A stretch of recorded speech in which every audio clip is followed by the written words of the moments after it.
Welcome to my channel, Perspective 101 with Janet.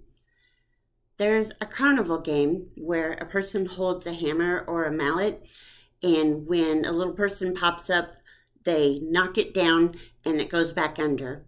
Well, have you felt like every time you get knocked down and you try to get up, you get knocked back down again?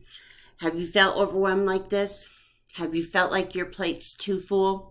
Well, today's video is for you because I'm going to talk about the subject, does God give us more than we can handle, and what His Word says. So please join me. C.S. Lewis wrote, God whispers to us in our pleasures, speaks to our conscience, and shouts to us in our pain.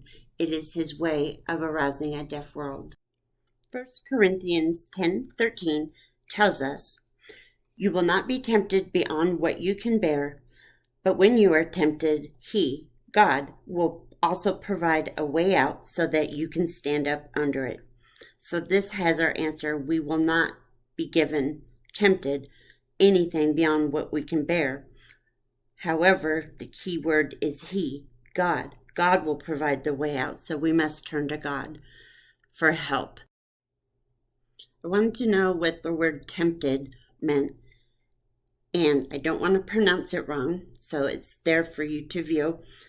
And it means, in Greek, putting to proof by experiment of good, experience of evil, solicitation, discipline, or provocation by implication.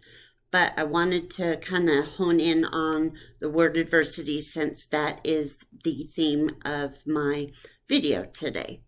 A great example of God providing the way out was when the disciples were on a boat on the Sea of Galilee during a great storm, and they panicked. But when Simon Peter looked up, he saw Jesus walking towards them on the water, and Jesus reached out his hand to Simon Peter and said, come.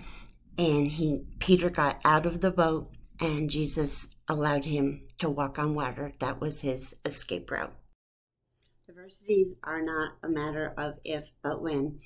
And I would like to share a brief time where, as C.S. Lewis said, God used His megaphone to awaken the faith in me.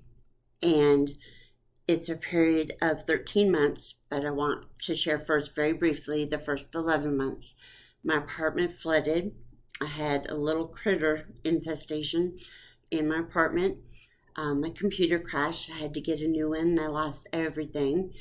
And I had the MRSA pneumonia, MRSA pneumonia, which is the staph-resistant pneumonia, and I had to be hospitalized. And then I had this 7 or 8 month sinus infection that was just relentless, and ended up in sinus surgery. I had to have emergency eye surgery, and then also I had had this chronic debilitating nausea for about 5 years.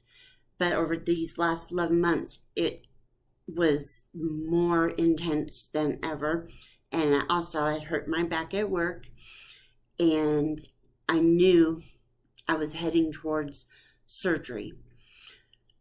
The more I wrestled with God with these issues, like, how much more do I have to endure? Haven't I endured enough? Can I please have a break? The less of me, the less of myself, the more I allowed God to work in my life. And looking back, I can see a transformation, how I gave over the steering wheel to God gradually and allowed Him to take over. And looking back, He did provide an escape, as 1 Corinthians 10:13 says, because I did turn to Him for help. He provided a way out. And He also prepared me for month 12 and 13. And I knew that I had a choice to make. The GI surgeons were saying I needed an ileostomy, which is like a colostomy, only higher on the abdomen. But also, the orthopedic surgeon, my back surgeon, was saying I needed back surgery. So I was like, okay, God, which one first? He showed me the way towards back surgery. And I just felt, I had this feeling that things were about to get really bumpy and really rough. So I remember just complete 100% surrender for the first time in a really long time, saying, okay, God, no matter what, help me trust you. Help me feel your strength. And help me see you in all of this. And little did I know this prayer, this constant prayer, would be my escape out of this, because the physical pain from back surgery was like no other surgery I've ever had in my life. I've had many, probably over 30, 35 surgeries. Nothing could have prepared me for back surgery pain. I remember sitting on my couch with tears going down my face, thinking, oh my, I can't handle this. I can't move on. But then I remember, okay, God, give me your strength. And someday, every day, I made it through the day. And also after the back surgery, inexplicably, the nausea and being physically ill went away. Yes, could it have been stress decrease that helped? Yes. Could it have been that the issues in my back were pressing on a nerve that affects the stomach? Possibly. But I know in my heart it was God. He showed me the route to back surgery because he knew I wouldn't need abdominal surgery, because he was going to fix it for me. And I'm so grateful. But also, the hard part came when I lost my job because of the back injury and back surgery. I went through 7 weeks of no income, and I just remember saying, no matter what my circumstances were showing me, whatever bill was due, okay, God, just let me trust you. Help me through this. Help me find a way out of this. And every time he did. I had my Bible study ladies, they brought me meals. They mailed me gift cards to have groceries and food delivered. My church helped pay for some of my rent and also gave me some gift cards to a local grocery store. And a friend just happened to be here the day I got the call that I was being terminated at work. And what great comfort that was. I would have been okay, but God in his grace sent a believing friend to me to be by my side on that day and let me feel his strength through her that she loved upon me. And I'm grateful for that. And also, after I lost my job, I began to pray, okay, God, show me where you want me to go. Take me to where you are. Take me where you want to plant me to bloom and prosper.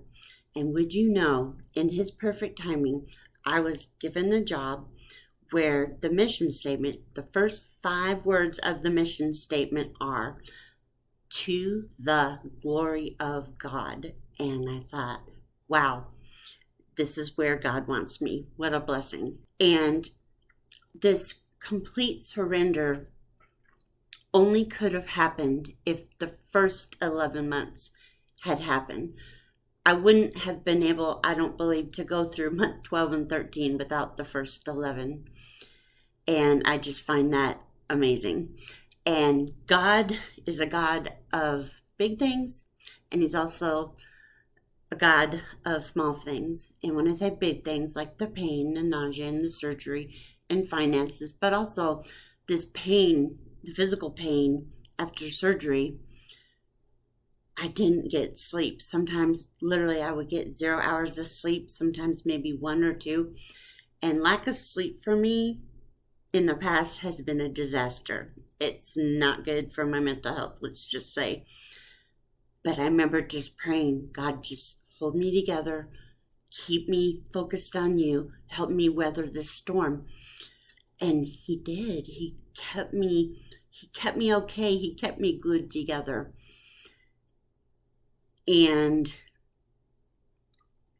also, he is, like I said, the God of small things. I've been able to drink coffee for the first time in 5 years because my stomach, I don't get ill. And also, haven't been able to get my hair done, and I know that's not a big thing, but it does matter to my heart, and what matters to my heart matters to God's heart. And I was joking with my sister last night on the phone, and I said, well, looks like I'm going to have to cut my hair myself. And she said, why don't you call like a local beauty school and see if stylists can do your hair, for a lesser rate. So I called today, and they got me in for Tuesday at a crazy, ridiculously affordable cost. God doesn't give us more than we can bear or handle, but we do need to turn to Him. And when we turn to Him and surrender to Him, He will work out not only the big details or the little details. And I want to be in His will. Thank you for watching today. Don't forget to subscribe. It's free, and you'll be notified when a new video comes out.